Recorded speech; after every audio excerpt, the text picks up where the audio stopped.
Praise the Lord. கிறிஸ்துக்குள் அன்பான தேவ பிள்ளைகளே, மீண்டுமாய் உங்களை யாவரையும் பார்ப்பதிலே நான் பெருமகிழ்ச்சி அடைகிறேன். இயேசு ஜீவிக்கிறார் என்கிறதான நிகழ்ச்சியில் தொடர்ந்து நாம் கர்த்தருடைய வார்த்தையை தியானித்து வருகிறோம். கர்த்தர் நல்லவர், அவர் கிருபை என்றும் உள்ளது. ஜெபம் செய்வோம். மகா இரக்கமும் கிருபையும் நிறைந்த நல்ல ஆண்டவரே, நான் பரிசுத்தராக நீங்கள் பரிசுத்தராக இருங்கள் என்று சொன்னீரே. ஏசப்பா, உமது கல்வாரி அன்பை ஆண்டவரே ஒவ்வொருவரும் ஆண்டவர் ருசிக்கும்படியாக, நீர் மெய்யான தேவன் என்பதை அறிந்து கொள்ளும்படியாக நாங்கள் பிரயாசப்படுகிறோம், வாஞ்சிக்கிறோம். இந்த சைன் டிவியின் வழியாக ஆண்டவரே பார்த்து கொண்டிருக்கிறதான ஒவ்வொரு தேவ பிள்ளைகளையும் நீ ஆசீர்வதிப்பீராக. உம்மை அறியாத மக்கள், உம்மை ஆண்டவரே தெரியாத மக்கள், ஆண்டவரே நீர் மெய்யான தேவன், நீர் மெய்யான கடவுள் என்பதை அறிந்து கொள்ளும்படியாக கர்த்தாவே நீர் தாமே கிருபை செய்வீராக. கர்த்தாவே காரியத்தை வாய்க்கச் செய்வீராக. ரட்சிப்பு கர்த்தருடையது. கர்த்தர் தாமே நீர் இந்த வார்த்தை கேட்கிற அநேக அறியாத மக்கள் ரட்சி அடையும்படியாக ஆவிக்குரிய வாழ்க்கையில் மை அறிந்த பிள்ளைகளும் இன்னும் அதிகமாய் இடத்துல நிலைத்திருக்கும்படியாய் இந்த நேரத்தில் ஜெபிக்கிறோம். கர்த்தர் நீர் பொறுப்பெடுத்து நடத்துவீராக. இயேசுவின் நாமத்தின் வழியை ஜெபிக்க நல்ல பிதாவே, ஆமேன். ஹல்லேலூயா, பிரைஸ் தி லார்ட். கிறிஸ்துவுக்குள் அன்பான தேவ பிள்ளைகளே, இந்த நாளிலே கூட அற்புதமான ஒரு வார்த்தையை நாம் தியானிக்க இருக்கிறோம். 3 தூதர்களை குறித்து நாம் பார்க்க போகிறோம். பைபிளில், அதாவது கடவுள் படைத்த தூதர்களிலே 3 தூதர்கள் மிக முக்கியமான தூதர்களாக இருக்கிறார்கள். ஒன்று காப்ரியேல் தூதன், தேவதூதன். 2வது மீகாவேல் தூதன். 3வது லூசிபர். இன்றைக்கு லூசிபரை குறித்து நாம் பார்த்து பிறகு தேவனுடைய மனிதனை ஏன் தேவன் படைத்தார் என்கிறதான ஒரு இன்ட்ரடக்ஷனை மட்டும் நம்ம பார்க்க போகிறோம். மெயினாக லூசிபர் யார், அவர் எப்படி விழுந்து போனார் என்பதை குறித்து நாம் பார்க்க போகிறோம். முதலாவது நாம் எசேக்கியேல் 28ஆம் அதிகாரத்தை நான் வாசிக்கிறேன். 13 நான் வாசிக்கிறேன். நீ தேவனுடைய தோட்டமாகிய ஏதேனில் இருந்தவன். பத்மராகம், புஷ்பராகம், வைரம், படிகப்பச்சை, கோமேதகம், யஸ்பி, இந்திரநீலம், மரகதம், மாணிக்கம் முதலான சகலவித இரத்தினங்களும் பொன்னும் உன்னை மூடிக்கொண்டிருக்கிறது. நீ சிருஷ்டிக்கப்பட்ட நாளில் உன் மேளவாத்தியங்களும் உன் நாகஸ்வரங்களும் உன்னிடத்தில் ஆயத்தப்பட்டிருந்தது. நீ காப்பாற்றுவதற்காக அபிஷேகம் பண்ணப்பட்ட கேரும் தேவனுடைய பரிசுத்த பர்வதமாகிய பர்வதத்தில் உன்னை வைத்தேன். அக்னிமயமான கற்களில் நடுவே உலாவினாய். நீ சிருஷ்டிக்கப்பட்ட நாள் துவங்கி உன்னில் அநியாயம் கண்டு பிடிக்கப்பட்டதுமல்லாமல் மட்டும் உன் வழிகளில் குறையற்றிருந்தாய். உன் வியாபாரத்தின் மிகுதியினால் உன் கொடுமை அதிகரித்தது. நீ பாவம் செய்தாய். ஆகையால் நான் உன்னை தேவனுடைய பர்வதத்திலிருந்து ஆகாதவன் என்று தள்ளி காப்பாற்றுவதற்காக கேருபாய் இருந்த உன்னை அக்னிமயமான கற்கள் நடுவே இராதபடிக்கு அழித்து போடுவேன். உன் அழகினால் உன் இருதயம் மேட்டிமாயிற்று. உன் மினுக்கினால் உன் ஞானத்தை கெடுத்தாய். உன்னை தரையில் தள்ளி போடுவேன். ராஜாக்கள் உன்னை பார்க்கும்படி உன்னை அவர்களுக்கு முன்பாக வேடிக்கையாக்குவேன்.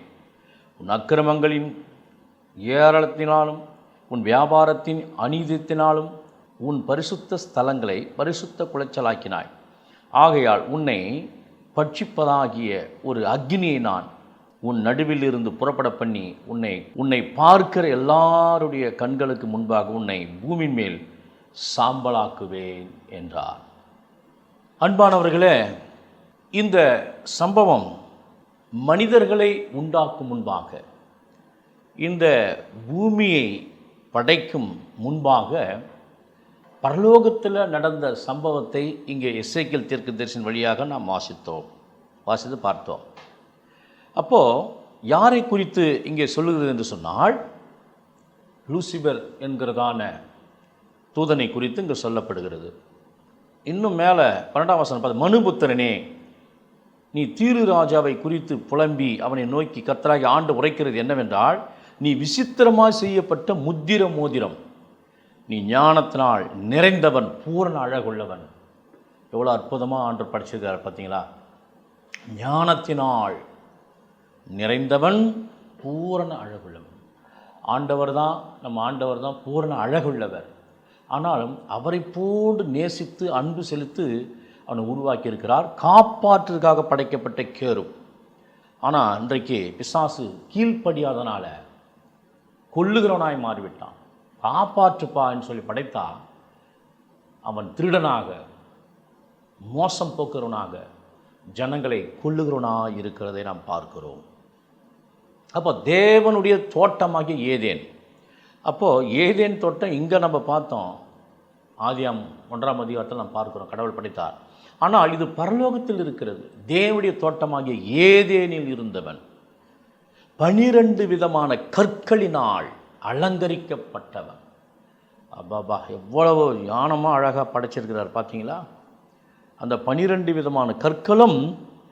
ஆனால் பிற்காலங்களில் அது பார்க்கின்ற பொழுது 12 கோத்திரத்தை இங்கே எபிரேய வேதாம் தெளிவாக காண்பிக்கிறதா இருக்குது. அதை நினைவு கூறுகிறேன். அப்போ பாருங்கள், பத்மராகம், புஷ்பராகம், வைரம், படிகப்பச்சை, கோமேதகம், எஸ்பி, இந்திரநீலம், மரகதம், மாணிக்க முதலான சகலவித ரத்தினங்களிலும் பொன்னும் உன்னை மூடிக்கொண்டு இருக்கிறது. நீ சிருஷ்டிக்கப்பட்ட நாளிலே உன் மேல வாத்தியங்களும் உன் நாகஸ்வரங்கள் உன்னிடத்தில் ஆயுதப்பட்டிருக்கிறது. இன்றைக்கு காயினுடைய சந்ததிகள் தான் இந்த மேல வாத்தியங்கள், நாதஸ்வரங்கள், கிண்ணறங்கள் வாசிக்கிற சந்ததிகளாக இருக்கிறார்கள். அதை குறித்து இன்றைய நாம் பார்க்கின்ற பொழுது காயினுடைய சந்ததியை நாம் பார்க்கலாம். ஆதியாகமம் 4ஆம் அதிகாரம் 22வது வசனம், 23ஆம் வசனம் தான் வாசிக்கிறேன். சில்லாலும் தூபால் காயினை பெற்றார். அவன் பித்தளை, இரும்பு முதலியவற்றின் தொழிலாளர் யாவருக்கும் ஆசாரியனானான். ஆசாரியன்னா வேலை செய்யுது. பித்தளை, இந்த பிராஸ், அதுக்கப்புறம் செம்பு, இன்னும் ஸ்டீல், இந்த மாதிரி பாத்திரங்களை, அதாவது சென்னையில் இந்த பூக்கடை பஜாரில் இருக்கிறாங்க ஒரு டீம், பித்தளை உருக்கி தவளை, பூஜை பொருட்கள் எல்லாம் என்னென்ன பொருட்கள் இருக்குதோ அது செய்கிறாங்க. நாதஸ்வரங்கள், அதுக்கப்புறம் மேல வாத்தியங்கள், இவைகளெல்லாம் அப்போ காயினுடைய சகோதரி நாமாள் லாமேக்கு தன் மனைவிகளை பார்த்து, ஆதலே சில்லாலே நான் சொல்வதை கேளுங்கள், லாமேக்கின் இப்படி அந்த காயினுக்காக 7 பழி சுமரமானால் லாமேக்காக 70 பழி சுமரும் என்றும் அந்த காயினுடைய அந்த சந்ததி என்னன்னு சொன்னால் ஒரு முத்திரை போட்டார் என்று ஆண்டவர் பார்க்குறாங்களே. அவங்க தனியாக பிரிக்கப்பட்ட ஒரு சந்ததிகளாக இருக்கிறார்கள். இவரெல்லாம் விக்கிரகத்தை உருவாக்கி கேஸ்டிங் ஊற்றுறாங்க இல்லைங்களா, ஆசாரியர்கள் சிலைகளை அவர்கள் மோல்டு பண்ணி அதை வியாபாரமாய் பண்ணி கொண்டிருக்கிறதான சந்ததி இந்த லூசிபரனுடைய ஆவியினுடைய அந்த பிசாசுடைய சந்ததிகளாக இன்றைக்கு அநேகர் இருக்கிறார்கள் என்று நாம் சரித்திரம் சொல்லுகிறது. அப்போ என்னான்னு சொன்னால், கிண்ணறம், நாதஸ்வரம், பித்தளை, இரும்பு, செம்பு, ஸ்தபதிகளுடன் சொல்லுவாங்க. ஸ்தபதின்ற சிலைகளை செய்யக்கூடிய தொழில் உடையவர்கள் தான். தமிழ்நாட்டில் நிறைய இடங்கள், தஞ்சாவூர், அதுக்கப்புறம் சென்னை, மைசூர், நிறைய இடங்கள்ல இருக்கிறாங்க. இது ஆரம்பத்திலேருந்தே இருக்குதுங்க. ஆதியாம் புஸ்தகத்திலிருந்து ஆண்டவர் எழுதி வைத்திருக்கிறார். சரி, கர்த்தருக்கு ஸ்தோத்திரம். தொடர்ந்து நாம் பார்க்கின்ற பொழுது, ஏதேனில் அவன் இருந்தவன் 12 விதமான கற்களினாலே அவன் உலாவிக் கொண்டிருந்தவன். அவன் மேத வாக்கில் அவன் நடந்தான்னா நாதவர சவுண்டு இருக்கும். அவன் நடந்தான்னா நாதஸ்வரம் சவுண்டு, மேலே சத்தம் இருக்கும். அப்போ எப்படி உருவாக்கிறார் பாருங்கள் ஆண்டவர். விசித்திரமாய் படைக்கப்பட்ட கேரு, ரொம்ப ஸ்பெஷலாக ஞானத்தினால் நிறைந்தவன், பூரண அழகுள்ளவனா. அப்படி ஆண்டவர் நம்பி என்ன பண்ண, அவ்வளோ நேசித்து அழகாய் படைத்தவன்.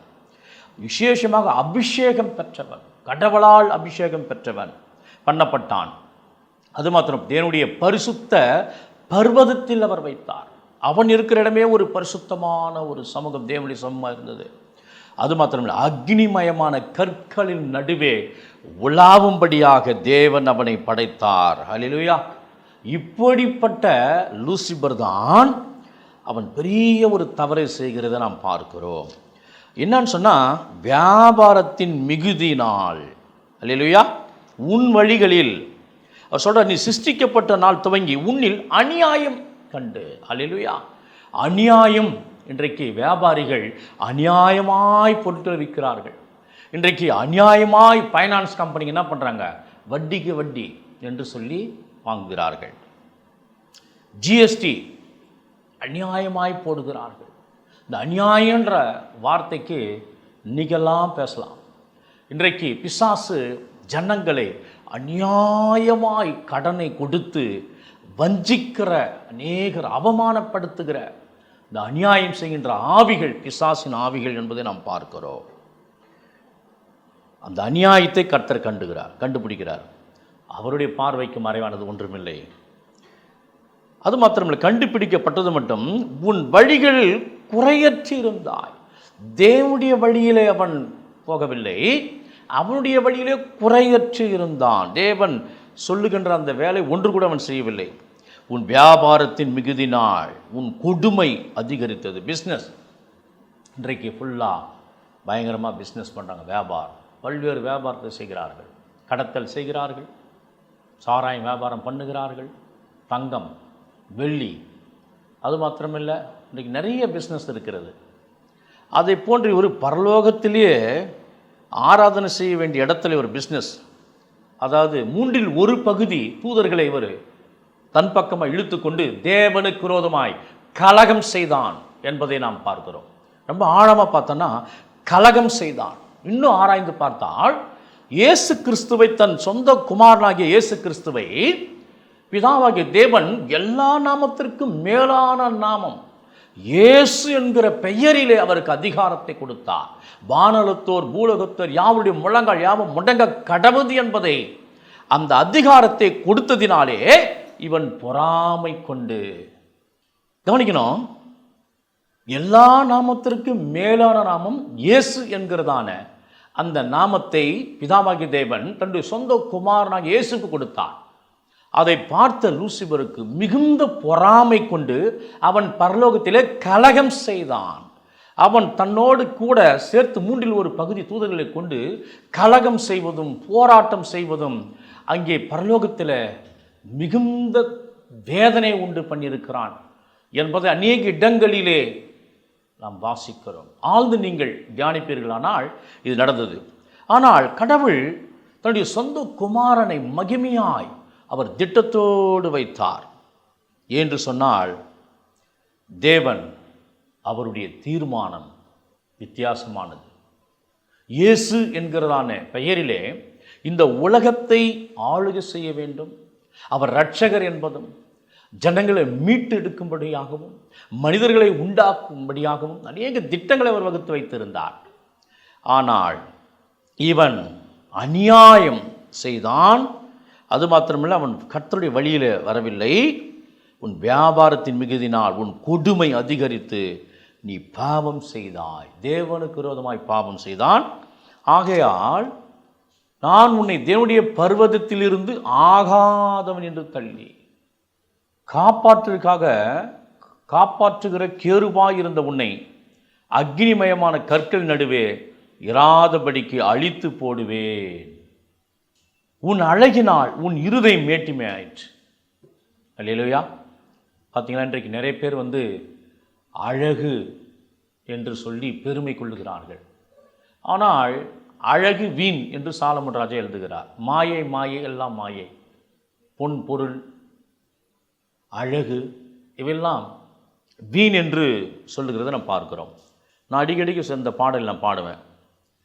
உலகம் மாயையே சுழலு என் நண்பா, உலகம் ஒரு நாள் கைவிடும்போது நீ எங்கே நண்பா, பொன் பொருள் எல்லாம் உன்னை ஒரு நாள் கைவிடுமே நண்பா, அன்பரேசு அழைக்கும்போது வந்திடுவாய் நண்பா என் நண்பா, உலகம் மாயையே சுழலு என் நண்பா, உலகம் ஒரு நாள் கைவிடும்போது நீ எங்கே நண்பா, அழகு மாயை இளமை மாயை அறிவாயா நண்பா, சாவை வென்ற சத்தியரேசு காத்திடுவார் நண்பா என் நண்பா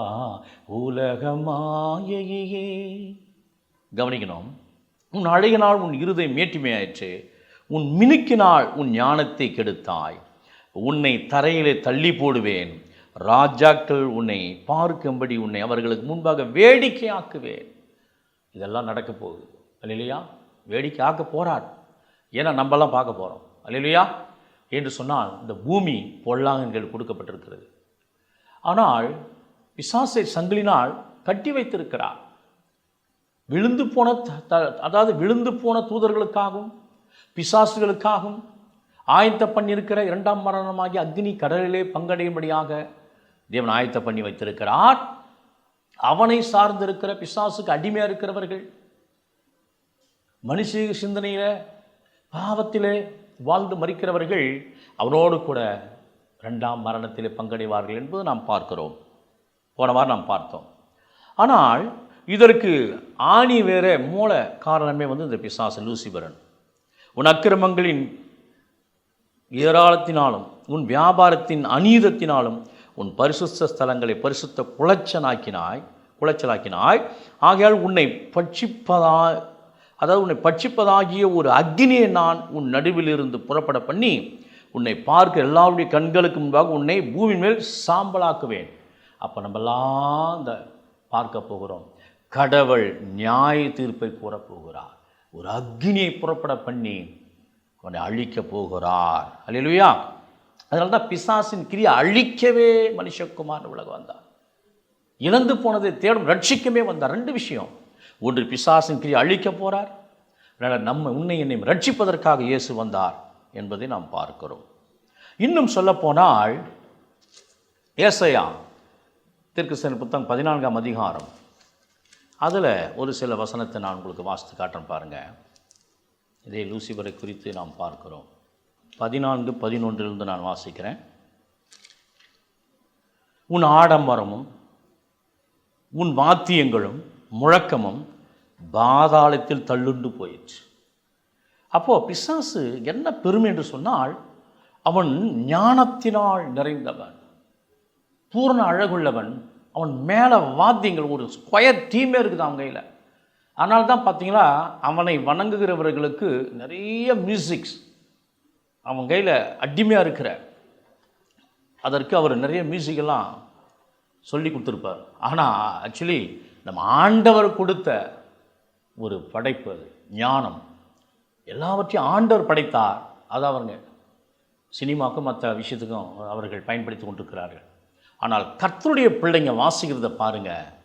கிறிஸ்டின் சாங்ஸு ஒரு சமாதானம் இருக்கும், ஒரு ஃபீல், ஒரு பிரசன்னம் இருக்கும். ஆனால் மற்ற பாடல்கள் நீங்கள் கேட்டிங்கன்னா சமாதானம் இருக்குது, அந்த நேரத்தில் ஒரு மாதிரியாக இருக்கும், தமாசா இருக்கும். ஆனால் ஒரு ஃபீல், கடவுளுடைய பிரசன்னத்தை உணர்னா, அபிஷேகம் பெற்ற பிள்ளைகள் பாடுகின்ற பாடல்களை நீங்கள் கவனித்தீர்கள்னா உங்கள் வாழ்க்கையில் சமாதானமும் நிம்மதி ஆறுதலும் இருக்குது என்பதுதான் நான் கண்டிருக்கிறேன். அதை நான் அனுபவித்து கொண்டிருக்கிறேன். சொல்கிறார் பாருங்க, உன் ஆடம்பரம் உன் வாத்தியங்கள் முழங்கும் பாதாளத்தில் தள்ளுண்டு போயிடுச்சு. புழுக்களே உன் படுக்கை, பூச்சிகளே உன் போர்வை. பாபா எப்படி இருக்கு பாருங்க. நரகத்தில் அக்னி, கடலிலே புழுக்கள் இருக்கிறதாம். அக்னியில் உயிர் போகாது, புழுக்களும் கடிக்கும், நெருப்பும் சுடும். இவ்வளோ வேதனையான ஒரு காரியம். அப்படிப்பட்ட விஷயத்தை அவனுக்காக ஆயத்தம் பண்ணியிருக்கிறார். ஆண்டோடைய கோபம் எப்படி இருப்பாருங்க. நீ வானத்திலிருந்து விழுந்தாயே, அல்லேலூயா. ஆனால் இயேசு கிறிஸ்து வாழ்ந்த நாட்களில் இயேசு சொல்லுகிறார், இதோ சாத்தான் மின்னலை போல் விழுகிறது நான் கண்டேன் என்று சொல்லுகிறார். வானத்திலிருந்து மின்னலை போல சாத்தான் விழுந்தது கண்டேன்னு சொல்கிறார். அப்போது வான மண்டலங்கள் இருக்கிற பொல்லாத ஆவிகளோடு நமக்கு போராட்டம் உண்டு. ஆனாலும் ஜபத்தினாலும் உபவாசத்தினாலும் விசுவாசத்தினால் நாம் ஜெயம் பெற வேண்டும். ஜாதிகளை ஈனப்படுத்தினவனே இத்தரையில் விட வெட்டப்பட்டாயே. இங்கே பாருங்கள், முக்கியமான விஷயம், பெருமை. நான் வானத்துக்கு ஏறுவேன். பார்த்தீங்களா, தேவனுடைய நட்சத்திரங்களுக்கு மேலாக என் சிங்காசனத்தை உயர்த்துவேன். தேவனுடைய நட்சத்திரங்களுக்கு மேலாக ஒருவரும் சேரக்கூடாத ஒளியிலே வாசம் செய்கிறவர். அவர் பரிசுத்த பர்வதத்திலே இருக்கிறார். அப்படிப்பட்ட தேவன் வடபுறங்களில் உள்ள ஆராதனை கூட்டத்தின் பர்வதத்திலே வீற்றிருப்பேன் என்றும். தேவன் எங்க இருக்கிறார் என்று சொன்னால் வடக்கு திசையில் இருக்கிறதான ஆராதனை கூட்டத்தின் பர்வதத்திலே வீற்றிருப்பேன் என்றும். பார்த்தீங்களா, அவனுடைய எண்ணம் இதெல்லாம் மனதில் நினைத்து அவன் யோசித்து பேசியிருக்கிறான். ஆண்டவர் அதை கண்டுபிடித்தார். அநேக இடங்களிலே சீஷர்கள் மற்ற யூத ரபிமார்கள் என்ன நினைக்கிறார்கள், என்ன பேசுகிறார் என்று அறிந்து ஆண்டவர் அங்கே வியாக்கியானம் கொடுப்பார். நிறைய இடத்துல பேசியிருக்கிறார், நாம் பார்க்கிறோம். அவர்கள் மனதை அறிந்து அவர்கள் அவிசுவாசத்தை கண்டு ஆண்டவர் பேசுகிறதை பார்க்கிறோம். அப்படிப்பட்ட தேவன் அவருடைய பார்வைக்கு மறைவானது ஒன்றுமில்லை என்று சொன்னால் கர்த்தருடைய கண்கள் பூமியெங்கும் உலாவுகிறதா இருக்கிறது. 7 கண்கள் உடையவர் என்று நாம் பார்க்கிறோம். அப்போ ஆராதனை கூட்டத்தில் பர்வதத்தில் வீற்றிருப்பேன் என்றும், நான் மேகங்களுக்கு மேலாக உன்னதனில் ஏறுவேன், உன்னதமானவருக்கு ஒப்பாவேன் என்று நீ உன் இருதயத்தில் சொன்னாயே. அல்லேலூயா. நாம் கூட இருதயத்தில் சில நேரங்களில் பிசாசு சொல்லுவான் பாருங்க. பிசாசு சொல்லுவான், அந்த தவறு செய், இதை செய், அதை செய், மேட்டிமை, ஜீவனத்தின் பெருமை, ஆடம்பரம், இதை பற்றியெல்லாம் பிசாசு நமக்குள்ளாய் கொண்டு வருவான். அப்போ கொண்டு வரும்போது பொல்லாத ஆவியை டப்புன்னு நம்ம ஜபம் பண்ணி அதை அடித்தாதான் அடுத்த லைன் நம்ம போக முடியும். கொஞ்சம் ஏமாந்தோம்னா பிசாசு தள்ளிடுவான். ரொம்ப இந்த மாதிரி இந்த மாதிரி குணாதிசயமெல்லாம் பிசாசுடைய ஆவி. இது எல்லாம் ஆண்டருக்கு விரோதமான காரியத்தில் ஒன்று இருந்துச்சுன்னா கூட அவுட்டு, பரலவும் போகவே முடியாது. தேவன் எல்லாம் எழுதி வச்சுக்கிறார் பாருங்க. நான் மேகங்களுக்கு மேலாக உன்னதங்களில் ஏறுவேன், உன்னதமான ஒப்பாவேன் என்று நீ உன் இருதயத்தில் சொன்னாயே. அதனால தான் ஆண்டு தேவன் உயர்த்தும்படிக்கு அவருடைய பலத்த கரத்தில் அடங்கியிருக்க வேண்டும். தன்னை காண்பிக்கும்படியாக இன்றைக்கு அநேகர் எழும்பியிருக்கிறார்கள். இது பெருமை வரணும். நிறைய ஊழியக்காரர்களில் கூட அந்த பிரசிடெண்ட்டு, நான் தான் செக்ரட்டரி, நான் தான் தலைவன் அப்படிங்கிறதான அந்த மேட்டிமை, அது மாத்திரமில்லை அந்த ரொட்டேஷனில் 2 வருஷம் 3 வருஷம் இருக்குதுன்னா அதை விட்டுட்டு போகவே மாட்டாங்க. அந்த கேட்டகிரிலே இருக்கணும், அந்த தலைவர்ன்றதுலேயே இருக்கணும், மற்றவங்களுக்கு வாய்ப்பு தரதே கிடையாது. ஸோ இதெல்லாம் பிசாசின் அந்த கிரியை, அந்த நான் என்கிறதான அந்த பெருமை. உன்னை நேசிப்பது போல பிற நேசிப்பாயாக. நீ 3 வருஷம் நீங்கள் இருந்தீங்க, அவருக்கு கொடுங்க, அடுத்தது நீங்கள். அப்படி இல்லை. இவர்களே ஒரு டீமை வைத்துக்கொண்டு இவங்க என்ன பண்ணுறாங்க, போர்வை போத்தி அவர்களுக்கு அடிமையாய் இருக்கிற கூட்டங்களும் இன்றைக்கு இருக்கிறார்கள். இது எல்லாம் மக்களோடு இருக்கிறதுன்னு நாம் பார்க்கிறோம். இதெல்லாம் பிசாசின் கிரியை. ஆனால் நீ அகாதமான பாதாளத்தில் தள்ளுண்டு போனாய். உன்னை காண்பவர்கள் உன்னை உற்று பார்த்து உன்னை குறித்து சிந்தித்து, இவன்தானா பூமியை தத்தளிக்கும் ராஜ்யங்கள் அதிரம் செய்து உலகத்தை வனாந்தரமாக்கி அதன் நகரங்களை அழித்து சிறைப்பட்டவர்களை தங்கள் வீடுகளுக்கு போக விடாமல் இருந்தவன் என்பார்கள். இவன்தானா பிசாசு, இவன்தானா மோசம் போக்குனவன், இவன்தானா இந்த பாவத்திற்கெல்லாம் மக்களை தவறான வழியில் கொண்டு போனவன் என்பதை இன்றைக்கு நாம் தெளிவாக பார்த்து கொண்டிருக்கிறோம். நிறைய விஷயத்தை இது ஒரு அரை மணி நேரத்தில் பேசக்கூடிய செய்தி அல்ல. நிறையா ஸ்லாட்டு பேசலாம் நம்ம இதை குறித்து. அவ்வளோ விஷயம் இருக்குது. முழு வேதாகமும் பிசாசு குறித்தும் அவருடைய கிரியைகள், ஜனங்களை மோசம் போக்குகின்ற விஷயங்கள் பைபிள் முழுவதும் இருக்குது. ஆதி ஆமத்திலிருந்து வெளிப்படுத்தல் வெளியே இருக்குது. அல்லேலூயா. அதனால் இயேசு தமது ஊழியத்தை தன்னுடைய பிள்ளைகளை கொண்டு நிறைவேற்ற வேண்டும். 12 சீஷர்களை கொண்டு அவர் ஊழியத்தை அற்புதமாய் நிறைவேற்றுகிறார். அல்லேலூயா. அதனால தான் நான் முடிவுக்கு வரேன், நான் செய்தி முடிக்க போகிறேன். இப்படி அவர் நம்பியிருந்த அந்த பரலோகம், பரிசுத்தமான அந்த இடம் பாவமாக்கப்பட்டது. அந்த இடம் பாவமாக்கப்பட்டது. அப்போ என்ன வழி என்று நாம் பார்த்தா, அந்த பாவம் போக்கணும்னு சொன்னால் ரத்தம் சிந்துதல் இல்லாமல் பாவ மன்னிப்பு இல்லை என்பதை நாம் பார்க்க. எபிரேயர் 9:22 நீங்கள் வாசித்தீர்களானா, ரத்தம் சிந்து இல்லாமல் பாவ மன்னிப்பு இல்லை. அப்போது ரத்தம் அங்கே பரலோகத்தில் கிடையாது. தேவன் ஆவியாக இருக்கிறார், வார்த்தையாக இருக்கிறார். ஆனால் ஒரு மனிதனை படைக்க வேண்டும். அந்த படைப்பிலிருந்து மிருகங்கள், மனிதர்கள், மிருகங்களுடைய ரத்தம் மனிதனுடைய பாவங்களுக்காக பலி செலுத்த வேண்டும், தேவனுடைய நியாயப்பிரமாணம். ஆனால் மனிதர்கள் கீழ்ப்படியாமைனாலே ஒரு பரிசுத்தமுள்ள ஒரு மனிதனுடைய இரத்தத்தை சிந்தி அதை அனைத்து மனு மக்களையும் ரட்சிக்கப்பட வேண்டும் என்பது தேவன் விரும்பினார். ரட்சிப்பை தர வேண்டும். அதே போல பரலோகத்தும் அந்த பரிசுத்த இரத்தம் ஊற்றும் பொழுது அது பரிசுத்தம் அடைய வேண்டும் என்பது தேவனுடைய திட்டமாக இருக்கிறது. யோவான் 20ஆம் அதிகாரத்தில் 17ஆம் வசனத்தில் ஒரு அற்புதமான வார்த்தை இயேசு பேசுகிறார். எப்பொழுது பேசுகிறார்? இயேசு கிறிஸ்து உயிர் தெழுந்த அந்த கல்லறையாண்ட ஒரு சம்பவம் நடக்கிறது. அப்போது இயேசு அந்த மகதலேனா மரியாளை பார்த்து சொல்கிற, இயேசு அவளை நோக்கி மரியாளே என்றால், அவள் திரும்பி பார்த்து ரபுனி என்றாள். அதற்கு போதர் என்று அர்த்தமாம். 17ஆம் வசனம் பாருங்கள், யோவான் 20:17. இயேசு அவளை நோக்கி, என்னை தொடாதே, நான் இன்னும் என் பிதாவினிடத்திற்கு போகவில்லை. இதுதான் விஷயமே. நான் சொன்ன இவ்வளோ நேரம் சொன்ன அந்த விஷயம், தேவனுடைய ஒரு அனாதி தீர்மானம், திட்டம் இருக்கிறது. நான் இன்னும் என் பிதாவிடத்தில் போகவில்லை.